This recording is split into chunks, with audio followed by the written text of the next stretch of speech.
विद्यार्थ्यांना वाहत्या पाण्याच्या बांधावरून जीवघेणा प्रवास करावा लागतोय। पालघरच्या वाडा तालुक्यातील धक्कादायक प्रकार समोर आलेला आहे। पाण्यात पडून अपघात होण्याची भीती व्यक्त केली जाते। पूल बांधून मिळावा अशी मागणी आता ग्रामस्थांकडून केली जात आहे। वाडा तालुक्यातील नाकारपाडा व जुगरे पाड्यातील विद्यार्थ्यांना वाहत्या पाण्याच्या बांधारावरून या ठिकाणी जीवघेणा प्रवास करावा लागतोय। रोज 10 किलोमीटर या विद्यार्थ्यांना पायी प्रवास करावा लागतोय। त्यामुळे विद्यार्थ्यांना लवकरात लवकर या ठिकाणी सोय करण्यात यावी अशी मागणी होतीये। पाण्यात पडून अपघात होण्याची भीती ग्रामस्थांकडून आता व्यक्त केली जाते।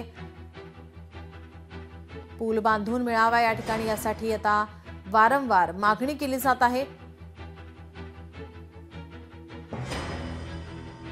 ही मुले गारगाव या आश्रम शाळेमध्ये रोज 10 किलोमीटर पायी प्रवास करतात अशी माहिती। वाडा तालुक्यातील धक्कादायक प्रकार समोर येतोय। पाण्यात पडून अपघात होण्याची भीती व्यक्त केली जाते। या ठिकाणी पूल बांधून मिळावा अशी मागणी आता ग्रामस्थांकडून केली जात आहे। पाण्याच्या बांधावरून जीवघेणा प्रवास हा विद्यार्थ्यांचा पाहायला मिळतो आहे।